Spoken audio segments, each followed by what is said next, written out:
Every time I finish a good book, I always wonder about the author and their background, just because I'm curious about how one would get to a position to publish such a successful piece of writing.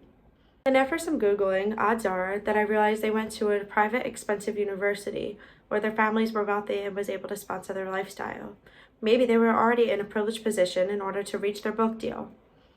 Then, to be honest, all of the magic and aspiration of publishing my own writing is diminished once I realize I have no pre-existing connections that could get me into the position that they're in. It's very rare that lower income communities have the resources to foster creativity in their schools. Young people who attend underfunded schools are usually encouraged to pursue more practical jobs that seem to earn them more financial stability. In reality, this should not be the case. Art is an important aspect of critical thinking and personal growth, especially writing and literacy. It should be accessible to every student, no matter their financial environment. This systemic issue is exactly why First Story exists. First Story is a creative writing charity based in England. Their goal is to equip students in underserved communities with the confidence and resources to enhance their writing skills and tell their stories. One of the most notable things that First Story does is their Young Writers program, in which a professional writer in residence conducts a 16-week extracurricular writing workshop.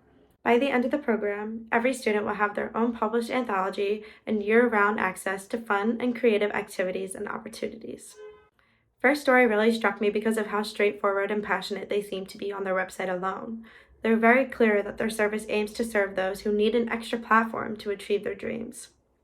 I was able to speak with Claire Bolton, head of programs at First Story. In the beginning of our conversation, she actually told me that even though the organization has such a large reach that spans across the country, they're technically operating as a micro-organization.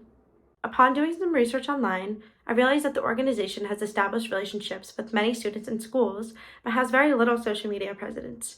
When I asked Claire about their marketing approaches and how the organization was able to get their feet on the ground, she told me this. What they do is really word of mouth, signing up schools to take part. And it just doesn't work through traditional marketing. Because we've been around for 15 years, we've got a mix of existing schools that have been with us, some of them since the very beginning, 15 years ago. And we have quite a high sort of loyalty, I would say, repeat custom.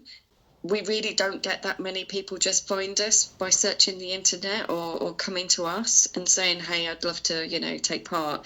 We really have to search out through our contacts. We have regional networks and partners. So the kind of ideal marketing strategy, I think, you start with your people who are close to you. So immediately that's your staff and your trustees. What contacts do they have? What contacts do they bring with them from previous jobs, that kind of thing? What networks are they already part of? And put out information about what you're doing through them. Then, and your trustees, did I mention that? Yeah, we've got a board of trustees. So as well as staff, these are the connected people that are really influential. This made me think about the concept of social capital. By taking advantage of their circles of interest, the trustees are easily able to connect First Story to other potential funders, therefore allowing the charity more mobility in order to connect the schools with opportunities they wouldn't have been able to access otherwise. First Story acts as a bridge for the students to not only access creative writing industry resources, but also to be able to work on their confidence and familiarity with creative writing. It also allows them to have space to interact and collaborate with peers who share the same backgrounds and interests as them, forming a tight community within itself. One of the most important aspects to note about how First Story alters the means of cultural and social capital is the way that they run their writer selection process. They are very mindful about who they are including in their circle and what schools they give their services to. This personalized approach and sensitivity to the subject shows that they are aware that the demographic needs to be seen and heard by people who were once in their position and yet have still gained success in the field. These writers are able to share realistic goals and advice to the students, playing into the concept of shared resources. These mentorships allow students to see themselves as individuals who can enter a network that will actually help them and serve them. A perfect case study of these concepts is Habiba. I found her story showcased online amongst other notable alumni of First Story. Habiba is from Bradford and born into a working-class family. She admits that she never thought about pursuing a career in the humanities just because it never felt financially possible for her lifestyle. After working with First Story and a professional writer, she published her writing and realized that she wanted to pursue publishing in higher education.